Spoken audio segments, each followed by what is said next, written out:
আজকে আমরা আলোচনা করতে যাচ্ছি 3D Max ইন্টারফেস নিয়ে। 3D Max এ কাজ করতে গেলে আপনি যে ওয়ার্কিং ইন্টারফেসটা দেখতে পাচ্ছেন এখানে, এটাই হচ্ছে 3D Max এর ইন্টারফেস। এটা অনেকগুলো ভাগে ভাগ করা। তো কোন ভাগে কি কাজ করে সবগুলো আমরা পুঙ্খানুপুঙ্খানু আলোচনা করব, যাতে আমাদের কাজের সুবিধা হয়। আর এগুলো না জানলে কি হবে সেটা নিয়ে আমরা আলোচনা করব। Welcome to IT Guru. IT গুরুতে স্বাগতম।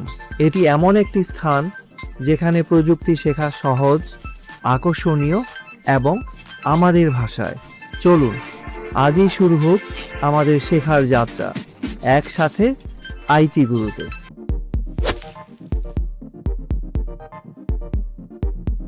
তো ঠিক আছে, শুরু করা যায়। তো প্রথমে আমরা যেখানে আসছি একেবারে টপ লাইন একবার উপরে, সেটা হচ্ছে আনটাইটেলড। আপনি যখন কোনো একটা 3D Max ডকুমেন্ট সেভ করবেন তখন এখানে এটা যেই নামে সেভ করবেন সেটা নাম লেখা থাকবে, আর পাশে এটা কোন ভার্সন। আমি ইউজ করছি 2026 ভার্সন।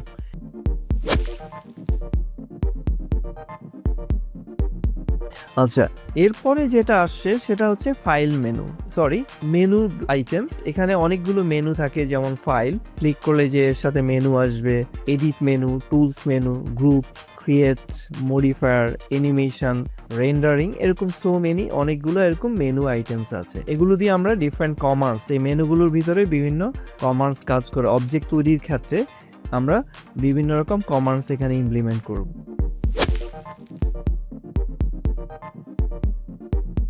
এই কমান্ডগুলোর মধ্যে মোস্ট কমন যে কমান্ডসগুলো আছে সেগুলো টুলবার আকারে এই যে নিচে এখানে দেখাচ্ছে। এই যে নিচে দেখুন, আমরা যাচ্ছি, এই যে এগুলো বিভিন্ন ধরনের টুলবারস আছে। এই টুলবারগুলোর মধ্যে ডিফারেন্ট গ্রুপ টুলবারস আছে।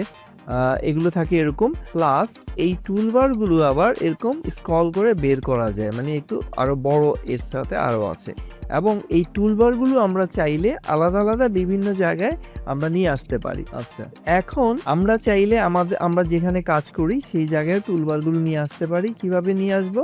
এরকম খালি জায়গায় আমরা রাইট বাটন ক্লিক করব। যেখানে ধরুন এরকম খালি স্পেস আছে, কোনো একটা জায়গায় খালি স্পেসে রাইট বাটন ক্লিক করলে আপনি দেখবেন এই যে এইসব জায়গাগুলোতে আপনি কোনো একটা জায়গায় এরকম রাইট বাটন ক্লিক করবেন যেখানে একটা ফ্রি স্পেস, তখন দেখবেন এরকম কিছু এক্সট্রা টুলবারস আছে। যেমন ধরুন আমি এখানে নিচ্ছি হচ্ছে অ্যানিমেশন লেয়ার বা রিবন হোয়াটএভার, সে ধরুন আমি এটা অ্যানিমেশন লেয়ার এই টুলবারটা নিয়ে আসছি। এই যে এটা আপনি যে কোনো জায়গায় রাখতে পারবেন ইচ্ছা মতো। আবার চাইলে এই টুলবারগুলোর সাথে আপনি ডক করে রাখতে পারেন। যেমন এখানে আমি ছেড়ে দিলে এটা এখানে ডকিং হবে, এখানে রাখা যাবে। যেমন ছেড়ে দিলাম, এই যে এখানে চলে আসছে। আবার এখান থেকে এটাকে ধরে আমি চাইলে এই যে এইদিকে রাখতে পারি, আমি চাইলে নিচে রাখতে পারি। যেখানে দেখবেন একটা আলাদা পিঙ্ক লাইন আসছে, বিভিন্ন জায়গায় এটা ব্লু লাইন আসছে, তো সেরকম আমরা এটা রাখতে পারি। আবার চাইলে এটাকে আমরা ওই যেখান থেকে নিয়ে আসছি খালি জায়গায় রাইট বাটন ক্লিক করবো, এখানে দেখুন সব জায়গায় আসবে না, যেখানে সে ফ্রি স্পেস পাবে সেখান থেকে আমি এটাকে আবার কি করব, বাদ করে দিতে পারবো। এই যেমন এখানে আমি লেয়ার নিয়েছি, ওকে, বা এই যে অ্যানিমেশন লেয়ার, এটাকে আমি অফ করে দিলেই এটা এখান থেকে চলে যাবে। এর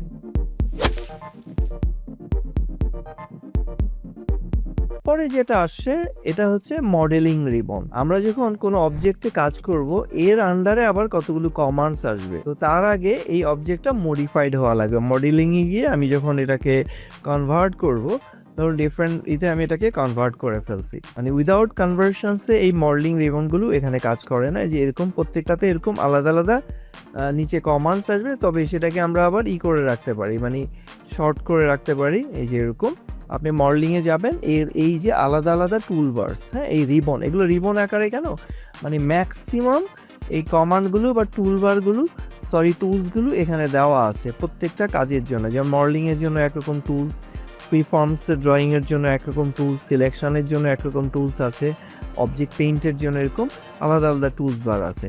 তো আমরা চাইলে এগুলোকেও, এই যে বারটা আছে এটাকেও চাইলে আমরা সাইডে বা যে কোনো জায়গায় ডক করে নিতে পারি। ইউজুয়ালি আমরা এগুলোকে এখানে এরকম রাখি, এই যে নিচে এটাকে চাইলে এরকম লম্বা করে আমরা দিতে পারি। যেমন পাশে এখানে ক্লিক করলে আপনি পাশে জিনিসগুলো দেখতে পারবেন এরকম।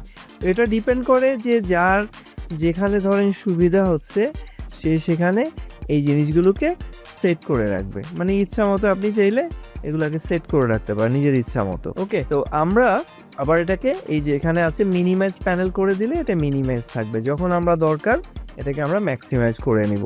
তো এগুলোর সাথে এরকম আলাদা আলাদা টুলসগুলো থাকবে। আশা করি এই জিনিসটা আপনারা বুঝতে পেরেছেন।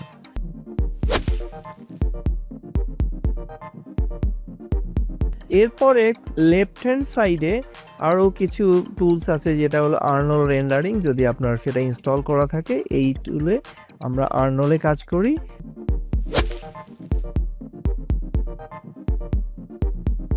আর এখানে আছে ওয়ার্কস্পেস, ডিফারেন্ট ওয়ার্কস্পেসের এই যে আমরা যেখানে কাজ করব, আমাদের এই যে পুরোটা হচ্ছে কাজের এরিয়া। তো এটার বিভিন্ন স্টাইল এবং প্যাটার্নস আছে এখানে। হ্যাঁ, তো এগুলো আমরা বিভিন্ন সময় ব্যবহার করব আমাদের প্রয়োজন অনুযায়ী। আমরা চাইলে কোনোটাকে বড় করে নিতে পারবো, কোনোটাকে 4 ভাগ করতে পারবো, কোনোটাকে 3 ভাগে রাখতে পারবো। এরকম অনেকগুলো লেআউট দেওয়া আছে। তো এটাকে আমরা বলি স্ট্যান্ডার্ড ভিউ পোর্ট লেআউট। এই টোটাল জিনিসগুলো হচ্ছে এক একটা ভিউ পোর্ট, যেমন টপ, ফ্রন্ট, তারপর হচ্ছে লেফট, এটা হচ্ছে পার্সপেক্টিভ। যে কোনো একটা অবজেক্ট আমরা যখন ড্র করি তখন সেটার একটা আলাদা এরকম ডিফারেন্ট ভিউ পোর্টের মাধ্যমে এগুলোকে আমরা কাজ করি। ওকে, তো এক একটা ভিউ পোর্টে গেলে এর এক এক দিক থেকে ওই অবজেক্টটাকে আমরা দেখতে পাই। এই হচ্ছে আমাদের ভিউ পোর্টের স্টাইল। আবার আমরা চাইলে এগুলোকে, যেটাকে আমরা বড় করতে চাইবো, সেগুলো আমরা নিচে জুমের মাধ্যমে এটাকে বড় করে দিতে পারবো।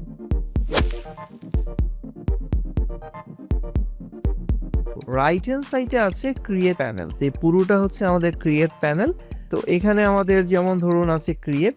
তো এটাতে যখন আমি ক্লিক করব, এর আন্ডারে আবার এই যে এই কতগুলো আলাদা টুলস আছে, যেমন ধরুন জিওমেট্রিক শেপ, তারপর আসে শেপস, এটা 2D ড্রয়িং এর জন্য এরকম আলাদা 2D বা স্প্লাইন্স বলি আমরা এখানে।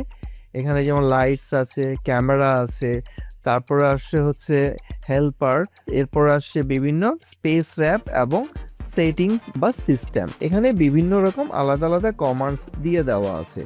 আবার আমি যখন ধরুন এই যে স্ট্যান্ডার্ড প্রিমিটিভে যখন যাব, এর আন্ডারে আবার ড্রপ ডাউনে বিভিন্ন রকম এখানে কমান্ডস দেওয়া আছে। মূলত এই টোটাল জিনিসটা দিয়ে আমরা ক্রিয়েট করি, মডিফাই করি। হ্যাঁ, বিভিন্ন রকম অপশনস এখানে দেওয়া আছে। আবার এরপরে আসছে কোনো অবজেক্টকে যদি আমি মডিফাই করতে যাই, তাহলে এটা হচ্ছে আমার মডিফায়ার বা মডিফাই। এখানে গেলে বিভিন্ন রকম প্রপার্টিজ আছে, যেগুলোর সাহায্যে আমি অবজেক্টকে বড় ছোট করতে পারি, এর পজিশন চেঞ্জ করতে পারি বিভিন্নভাবে। এই জিনিসগুলো আছে। আবার আমরা যখন এই যে ক্রিয়েট করব কোনো একটা অবজেক্ট, আমরা সেখানেও গিয়ে এই ক্রিয়েটের মাধ্যমে, ক্রিয়েট কমান্ডের মাধ্যমে আমরা সেগুলোকে কাজ করতে পারবো। যেমন এখানে ক্লিক করলাম, এখানে আমার কিছু প্রপার্টিজ আছে। আমি যদি কিপ্যাড থেকে এন্ট্রি করে কাজ করতে চাই, কোনো একটা অবজেক্ট আমি ড্র করব, অথবা আমি এখানে সরাসরি ড্র করব, এখানে আমি যেমন সে একটা অবজেক্ট ড্র করলাম, এর হাইট উইথ বাড়াতে পারি, লেন্থ বাড়াতে পারি, এগুলো আলাদা আলাদা আমরা চেঞ্জ করতে পারি, বা এর সেগমেন্ট ডিফারেন্ট অপশনে আমরা চেঞ্জ করতে পারি। আর এইটা হচ্ছে মোটামুটি এরকম বিভিন্ন প্যানেলস আছে। এটা হচ্ছে হায়ারার্কি প্যানেল, এটা হচ্ছে আমার মোশন প্যানেল, আর এটা হচ্ছে আমার ডিসপ্লে প্যানেল, আর এখানে আসছে আরেকটা হচ্ছে ইউটিলিটিস। তো এরকম আলাদা আলাদা ডিফারেন্ট প্যানেলস এই জিনিসটাতে কাজ করে, হ্যাঁ, এই পুরা এরিয়াটাতে আছে।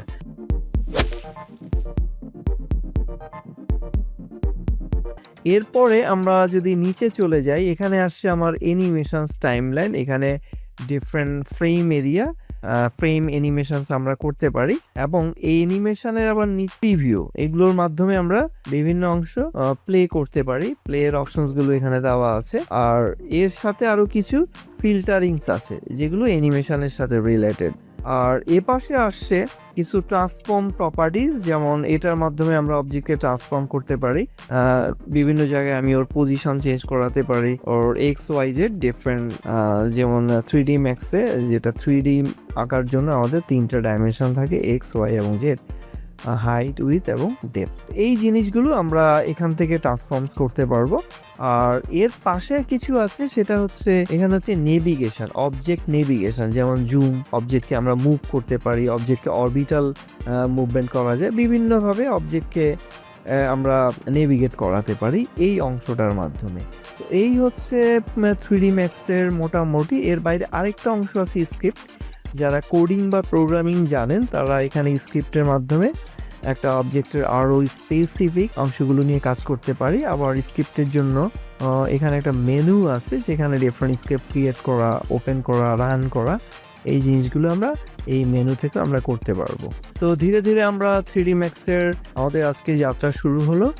প্রতিনিয়ত এরকম টিউটোরিয়ালস আসতে থাকবে। আর আশা করি নিশ্চয়ই আপনারা জিনিসটা বুঝতে পেরেছেন। তো আমাদের কাজের জন্য অবশ্যই আমাদের ওয়ার্কিং এনভায়রনমেন্টস এবং ভিউ পোর্টগুলো সম্পর্কে, প্লাস এর যে টুলসগুলো আছে এর যে মেনুগুলো আছে এগুলো খুব ডিটেলসে জানতে হবে। তো প্রতিনিয়ত আমরা কিছু কিছু অংশ নিয়ে কাজ করব এবং প্রথম দিকে একটু বেশ মনে হলো আসলে এটা খুবই মজার। আপনি যখন কোনো কিছু ইজিলি ক্রিয়েট করে ফেলতে পারবেন তখন দেখবেন বেশ ইন্টারেস্টিং মনে হবে, কারণ এখানে আপনি সুই থেকে রকেট পর্যন্ত বা স্পেসশিপ পর্যন্ত সবই তৈরি করতে পারবেন এবং সেটা 3 ডাইমেনশনাল। তো আশা করি ভিডিওটি ভালো লেগেছে। ভালো লাগলে অবশ্যই শেয়ার করে দিবেন এবং লাইকস অবশ্যই করবেন। আর যারা এখনও এই চ্যানেলটিতে করেননি, সাবস্ক্রাইব করেননি, আমার এই চ্যানেলে গ্রাফিক্সের উপরে বেশ কিছু টিউটোরিয়ালস আছে অ্যাডোবের উপরে, সেগুলো আশা করি যাদের ইন্টারেস্ট লাগবে, ভালো লাগবে বা শেখার আগ্রহ থাকবে তারা অবশ্যই সেগুলো দেখে নেবেন। আর আপনাদের মতামত কিভাবে আরও ভালোভাবে আপনারা শিখতে চান অবশ্যই কমেন্টস করে সেটাকে জানিয়ে দেবেন। তো ঠিক আছে, আজকে এই পর্যন্তই। সবাই ভালো থাকুন।